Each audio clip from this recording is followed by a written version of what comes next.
So here we are at the beautiful Mount Panorama Bathurst, a place which is very close to my heart. In here we have the brand new 2015 Nissan NISMO GT R GT3, and what a thing it is. So here we have our brand new, this car is only about 2 weeks old. It was built by NISMO in Japan. It was shaken down at Phillip Island Racetrack last week, and here it is being prepared for the 12-hour Bathurst endurance race. You can see all the boys working around the car. Hey, something that's absolutely critical in motorsport and in any team sport is in fact teamwork, and these guys are the best of the best at it. This team actually, of course, won the race last year. Who will forget the last 10 laps? So let's see what happens tomorrow. We're very, very excited about it. This is, of course, based on a GT-R road car. Our GT-R road car we call in Nissan speak an R35 GT-R, which has a VR38 DETT, a 3.8 litre twin turbocharged engine, virtually the same as the one that's in this race car. This has NISMO road car turbochargers on it. That's really the only difference. The race car, of course, has more horsepower, more torque, and the road-going version of R35 GT-R is all-wheel drive, where this car is in fact rear-wheel drive. Let's take a look at the engine while no one else is here. This is absolutely state-of-the-art. Based on the road-going VR38 3.8 litre twin-turbo engine, this is of course hand-built. Similar to the R35 GT-R road car, which is hand-built by only 6 people in the world. There are only 6 people that are allowed to build it. This beautiful engineer is also hand-built. It is designed to do around about 9,000 kilometres before it needs to be rebuilt, and then it gets rebuilt, and then it does another 9,000 kilometres. They are very, very strong. They never break.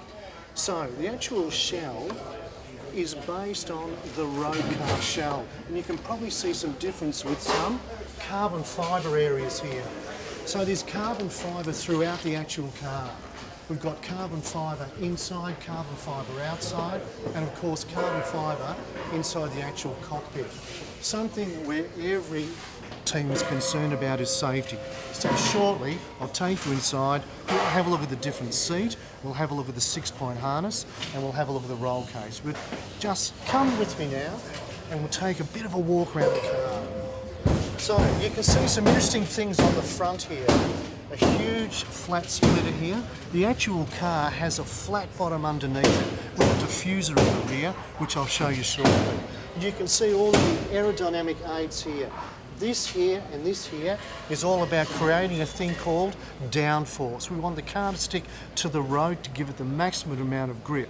So this car has got fantastic mechanical grip, but it's also got fantastic aero grip. Now, let's have a look here. First thing, beautiful.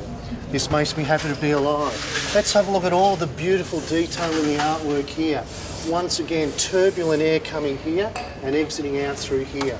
Cooling is a very important thing in an endurance race, and tomorrow, 12 hours around Mount Panorama is all about effectiveness, efficiency, and trying to get on that podium, especially for number 1. We love number 1, which the car number is now, of course, because we won last year.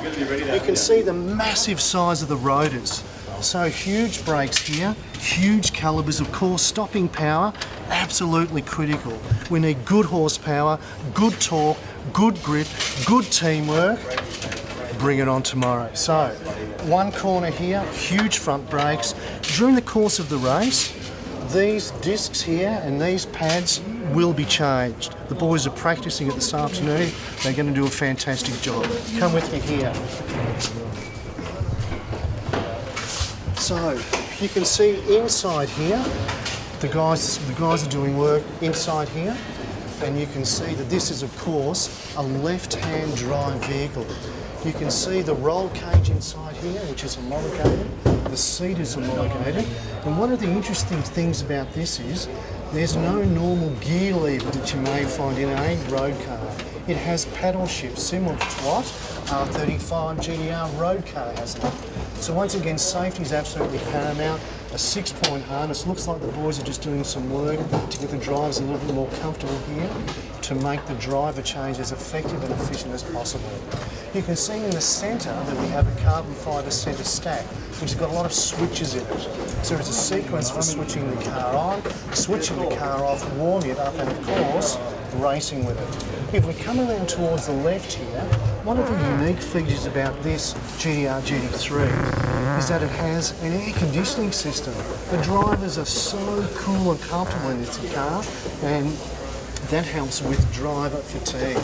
Because if it's 40 degrees outside, it's going to be about 60 inside the cabin. So the drivers have cooling down their seat and the top of their helmet to keep them nice and cool, to keep them fresh, to fight for that victory. Come and join me here. So, here we have a couple of the boys here on the corner.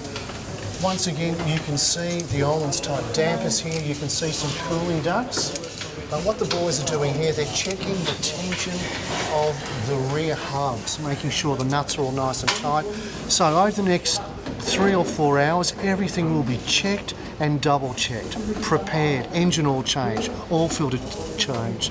Check the torque of every single nut and bolt on this car to get ready for a huge 12-hour race tomorrow. Let's head down the back. So, something you can see here which is fairly interesting, I've already spoken about the aerodynamic package on this car and the fact that we have a lot of aero grip, sucking the car down onto the actual road. And one of the reasons, we had a look at the front, but have a look at this bad boy here. This is a serious rear wing, like hello. It is adjustable, it's part of the homologated package. Come and have a look here. You can actually adjust it here. So we can give the car more angle of attack to give it more downforce, or we can actually back it off a bit to give it more terminal speed down the straight. It's called finding the balance. So the engineers over here will have a chat with the drivers to see what they want. Are they happy with the high-speed corners, low-speed corners? And there's a lot of adjustability that can happen with the GT-R GT3. How are we going? Right. Let's have a look around here. So you can see that the steering wheel's fairly interesting here. The steering wheel is a reasonably small, flat-bottom carbon steering wheel. It does have gear shift up on the right, gear shift down on the left. There's a lot of great buttons inside it for driver comfort and system control, okay? Something else that's very important, come with me over here because, hello, this is the nerve centre, the pièce de résistance. Because what we have here, this is with the engineers do all of their great work. So we have Chief Engine Guru here.